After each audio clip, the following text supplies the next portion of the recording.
30 कंपनियां हैं।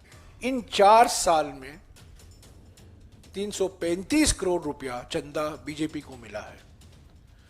और हम समझते हैं, ये मानना है बिल्कुल साफ सबूत है कि ये हफ्ता वसूली और कुछ नहीं है।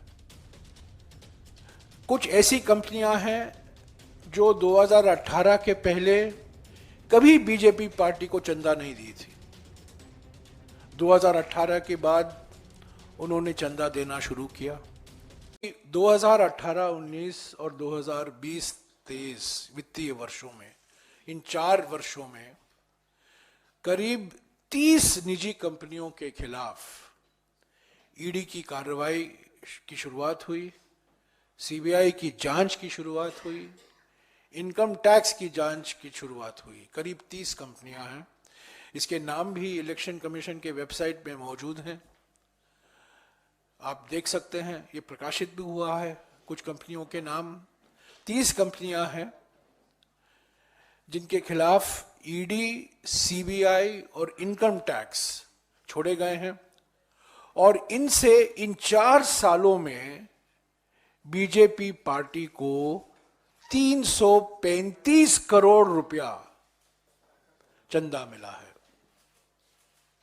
1 करोड़ नहीं, 10 करोड़ नहीं, 100 करोड़ नहीं, 335 करोड़ रुपया। और ये डिक्लेयर्ड है, ये घोषित किया गया है बीजेपी की ओर से। और ये सब जानकारी इलेक्शन चुनाव कमीशन के वेबसाइट पर आपको मिल जाएगा। 30 कंपनियां हैं। इन 4 साल में 335 करोड़ रुपया चंदा बीजेपी को मिला है। और हम समझते हैं, ये मानना है बिल्कुल साफ सबूत है कि ये हफ्ता वसूली और कुछ नहीं है। कुछ ऐसी कंपनियां हैं जो 2018 के पहले कभी बीजेपी पार्टी को चंदा नहीं दी थी। 2018 के बाद उन्होंने चंदा देना शुरू किया। कुछ ऐसी पार्टियां हैं कुछ ऐसी कंपनियां हैं जिनके खिलाफ जो कार्रवाई शुरू की गई है, वो कांग्रेस पार्टी को चंदा दिया करते थे पहले, वो कांग्रेस पार्टी को भी चंदा देना बंद कर दिए हैं। कंपनियों के खिलाफ जो कार्रवाई करनी है आप कीजिए। अगर कोई कानून का उल्लंघन हुआ है तो जरूर कार्रवाई होनी चाहिए, पर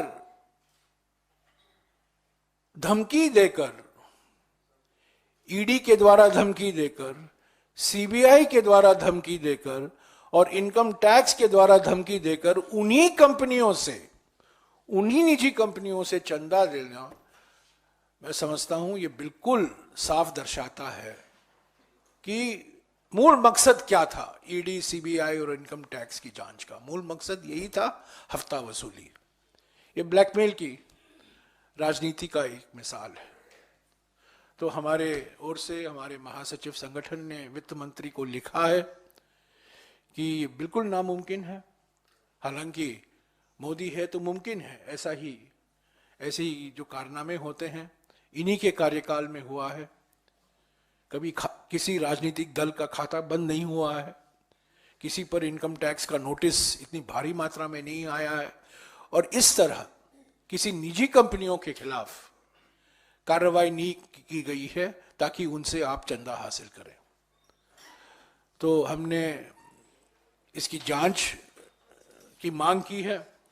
आप सब जानते हैं कि जनज्वार का खर्च आपके जनसहयोग की बदौलत चलता है। आप भी जनसहयोग में शामिल हों और आजाद और स्वतंत्र पत्रकारिता को बनाए रखने के हमारे इस महाअभियान में शामिल हों। हमें इंतजार रहेगा आपके सहयोग का, क्योंकि आपका सहयोग ही हमारी मजबूती का सबसे ताकतवर रास्ता है। धन्यवाद साथी।